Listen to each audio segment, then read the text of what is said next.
देखी जी के आ गई। इतना रात के? अरे जाई के वाड़ी खोली। इतना रात के आ गई? जाके देखी।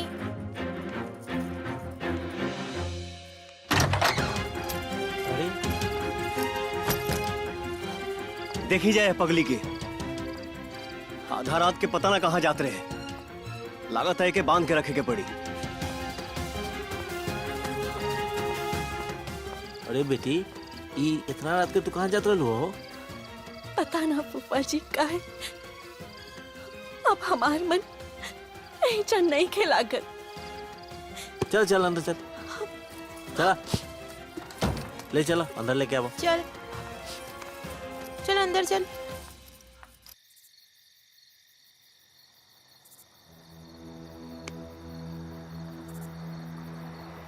का तू सोना के भुला जेबा?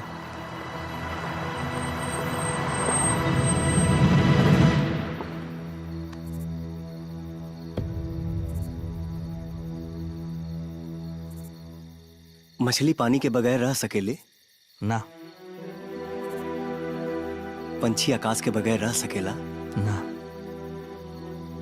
तो इतना बहादुरी से फिर काहे उठा के लेला सोना के और ले आके फिर पहुंचा भी देला? उठा के ले आनी हमार मोहब्बत के जुनून रहे, पर जे वहां पहुंचा ही नहीं, ये हमारा बाबूजी के संस्कार है।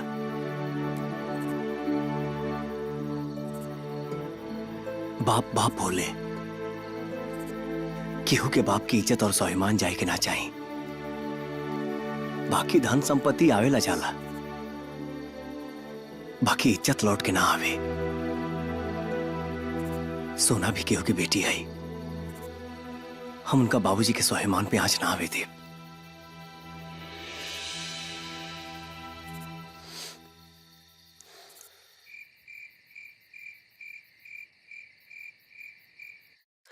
का बात बा? का भइल? कुछ ना पापा, हम तो ऐसे मझदार पर फसल बानी कि हमरा कुछ समझ में नहीं क्या आवत कि हम का करी।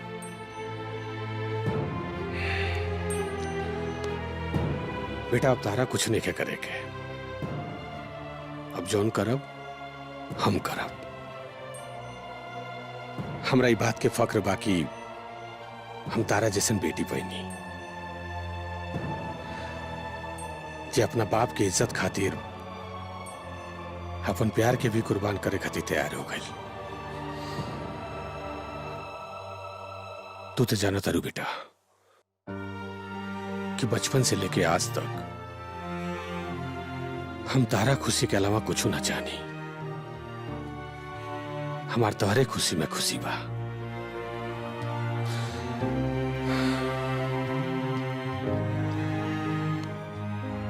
तू बेटी के फर्ज निभालू, अब हम बाप के निभाए। तो चिंता जिन करा, तार बिया विजय से ही हो। सच पापा? आई लव यू पापा। अब चला आंसू पूछ ला। विजय अच्छा लड़का बा, खुश रहा।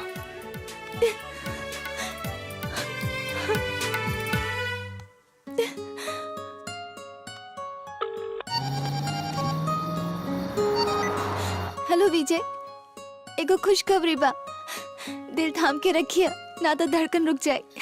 तू बतावा मत, हम जान गए नहीं। का? अच्छा बतावा। तुहार बाबूजी बियाह खातिर तैयार हो गईलन। तोहरा कैसे मालूम? तुहार धड़कन बतावा था। I love you Vijay. I love you too. By.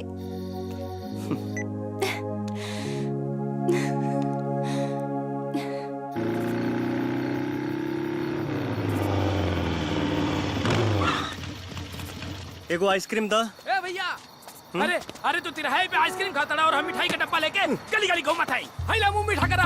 अरे अब ना हमारा जिंदगी बदले वाला बा। का बात है? भैया तोहरे कृपा से ना हमार माथे में और चढ़े वाला बा। एक था और मारे बानी कहदा। एक ऊ का रे? भैया वो लड़की के पार्टी की ओर से छोट से डिमांड आई बा कि बारात में हीरो हीरोइन के ऑर्केस्ट्रा प्रोग्राम होके के चाहिए। अब हम हीरो हीरोइन कहाँ से लाई?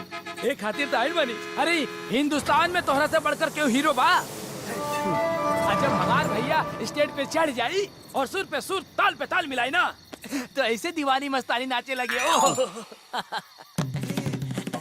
हम तोर बियाह ठीक करवाई, बाराती के व्यवस्था करी, ऑर्केस्ट्रा करी, मने हर दो हरवा दो आप खोदे के पहनो दो। ना भैया ना, तोहरे पे बहुत भरोसा बा, ना मत करिए भैया। अच्छा ठीक बा।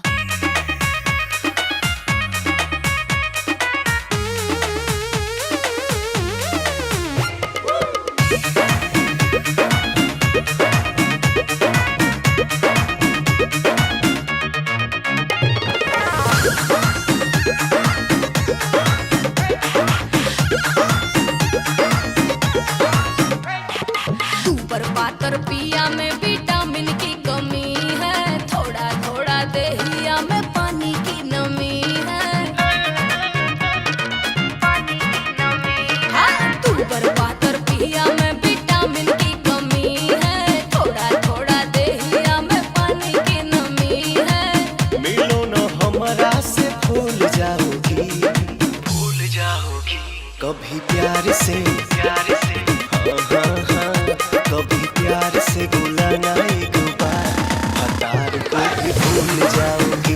कभी प्यार से बुलाना एक बार, हतार को भी भूल जाओगी, भूल जाओगी।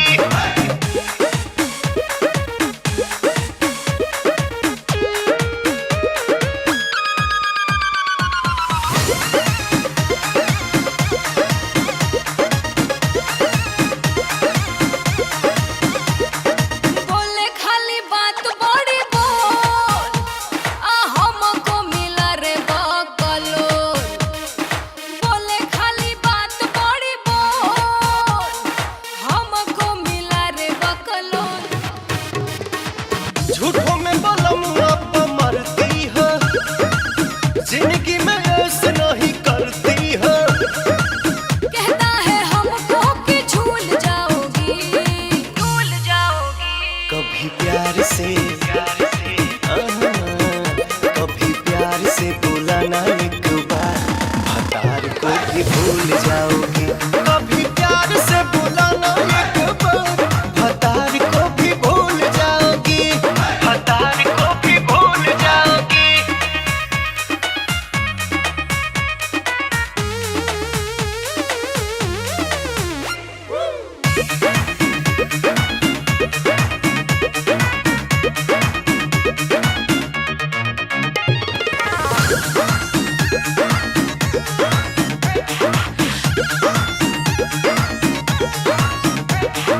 बढ़े जब बॉडी के पियास, होता ही नहीं है बारदास।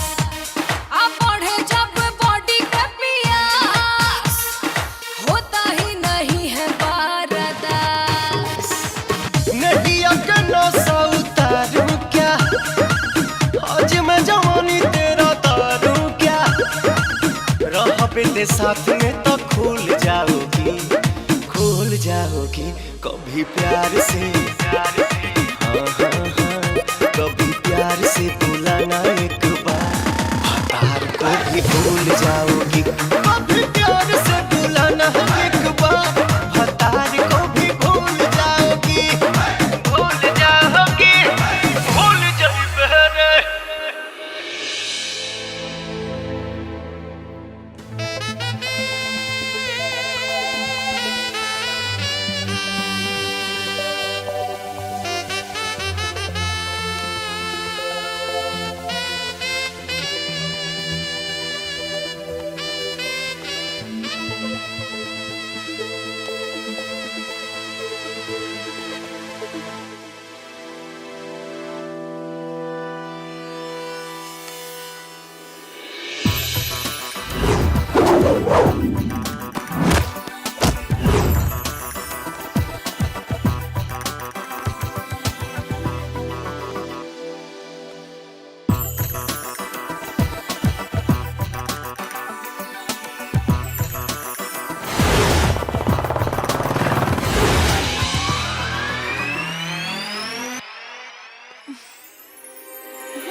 सच में आ गईला?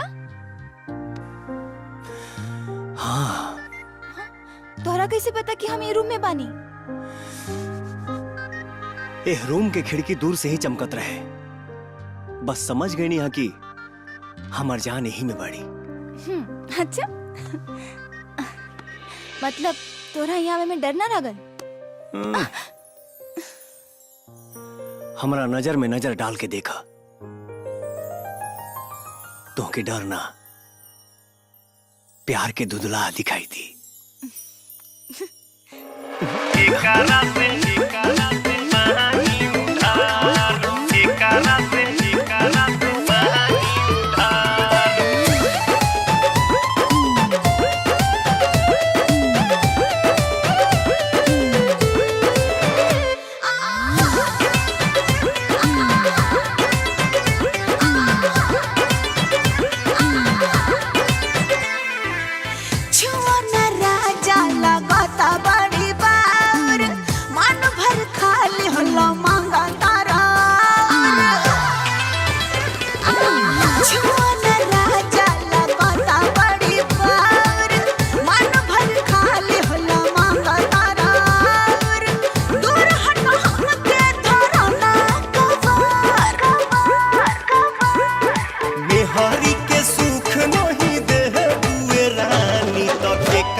प्रॉपर्टी के जो अरे हटावा बाबू भैया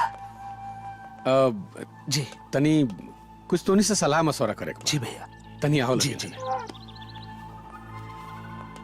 बाबू हम एगो बात तोनी से शेयर करे चाहता जी बोले ना भैया अपन सोना के ब्याह के लेके बाबू हमरा बुझाता कि हमने के समझे में भूल हो गए हौजन लइकवा बानू जी हमरा हिसाब से पढ़ल लिखल बा, जी समझदार बा, संस्कारी भी बा। हाँ तनी जायदाद में कम बा तो का हो गई जी। एगो बेटी बिया, ओकर बियाह के बाद अपन कुल जायदाद ओकरा नाम कर दे। जी काहे कि बाबू तू तो जानता बड़ा कि हमार जीवन के एक एगो खुशी बा, हमार बेटी। आज जहां तक हमार सवाल बा, तब बुढ़ापा में तो हमरा के लक्ष्मण जैसन भाई दिल बड़न भगवान। हमार सेवा तो करिए दे बोलो।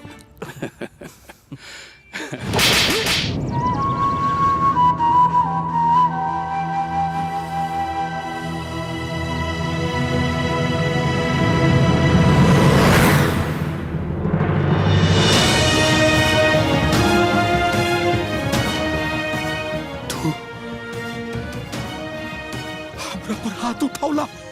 अब तुहार हाथी भी उठाई भाई साहेब। राजेश्वर हमनी के माथा पे बेवकूफ लिखल बा कि बुढ़ापा में सेवा हमनी से करवाइबे। अब पूरी जायदाद अपना 2 टका के दामाद के देबे, ई ना हो सकेला। तूनी के आस्तीन के सांप पाड़ लो। चुप। हेलो, तुम्हारी ब्यूटीफुल डॉटर से मैरिज करने के लिए मैं अपनी लूसी को लंदन में छोड़ के आया, और तुम बोलता है कि तुम इसकी मैरिज उसके बाद विजय से करेगा। नो नो पापा, ये सब क्या होता? बेबे, जो भी हो रहा है अच्छा हो रहा है। अब पूरी प्रॉपर्टी हमनी के होगी। मरते मर जाए, लेकिन तोहनी के नामे फूटी कौड़ी तक ना कर। फूटी कौड़ी ना, अरे पूरा ले पूरा। फूटी कौड़ी। आदरणीय भाई साहब के चला गाड़ी में ले चला, डाला ले चला। मेरे साथ चलो। विश्राज चला, रेहू के ले चला और दूल्हा बने के तैयारी करा। चला। Come on